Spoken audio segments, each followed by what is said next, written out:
Mais il faut infiltrer les supporters, comme on a fait. Moi, j'ai été responsable j'avais jamais de problème avec les supporters. Déjà, j'allais leur dire bonjour, je sympathise. Et surtout, je les infiltrais. Je savais avant qu'ils rentrent sur le terrain, dans les tribunes, ce qui allait se passer.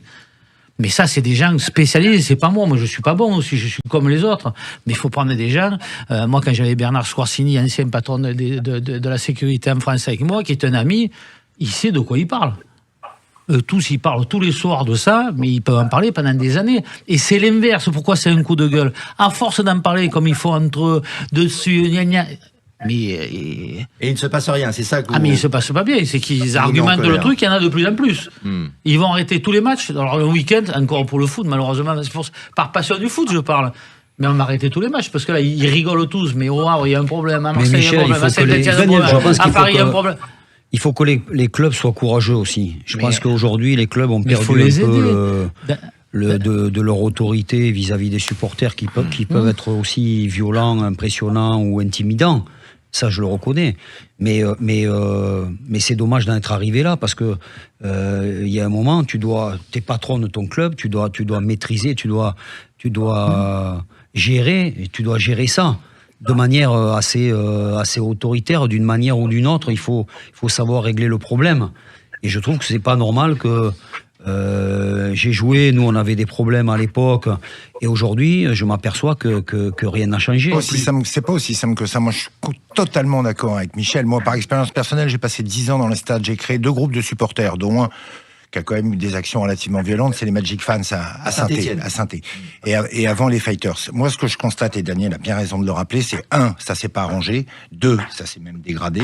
Mais ce que je constate aujourd'hui, c'est qu'on réprime au travers d'une commission qui est la fameuse commission de discipline. Il n'y a pas une réunion qui se fait avec des supporters. Pas une réunion ne se fait avec des supporters. On ne réunit qu'entre gens de la Ligue, de la Fédé, qui en ont rien à foutre des supporters, et des présidents de clubs qui sont dépassés. Mettons les supporters autour d'une table. Parlons-leur. Échangeons avec eux. Pourquoi? Et effectivement, Michel a raison. Personne ne les connaît. Combien de fois dans l'année, les dirigeants se réunissent avec les supporters, juste quand ils arrivent, quand ils sont nouveaux, pour dire bonjour et que ça va bien se passer. Au moindre coup dur, il n'y a plus personne. Il n'y a plus personne. Pourtant, les supporters, il n'y a pas que des violents. Ils font parfois des choses très très bien. Et il y a des clubs avec qui ça se passe bien. Mais pendant des années, certains clubs, et Daniel a raison de le souligner, on a donné trop de pouvoir aux supporters. Une fois qu'on a donné trop de pouvoir, c'est compliqué de leur reprendre. Mais au moins, faut parler avec eux, échanger. Et là, Michel a raison. On a quoi? On a quelqu'un qui s'occupe de la lutte contre le hooliganisme. Mais il a mis combien de fois les pieds dans les stades et dans les copes, cette personne? Personne ne connaît rien, n'a rien. Et ça ne fait que s'empirer. Il ne faut pas oublier non plus qu'il y a des capos, ce qu'ils appellent ça en Italie, mais même en France, ça veut dire qu'il y a des responsables. Donc à un moment donné, ces réunions avec ces capots, avec la direction du club, avec la Ligue, et puis même avec l'État, devrait normalement, on devrait au moins endiguer ce genre de problème et arrêter de parler de ça, parce qu'encore une fois, sur une émission de football, on va parler de problématiques et de problèmes dans le football, et pas de jeu, pas de tactique, pas de technique. Et ça, moi je trouve que c'est regrettable. Et il y a vraiment la possibilité de régler, ou du moins d'endiguer ces problèmes-là. Effectivement, les supporters de l'OM ont une influence. On le sait, on en parle depuis des années.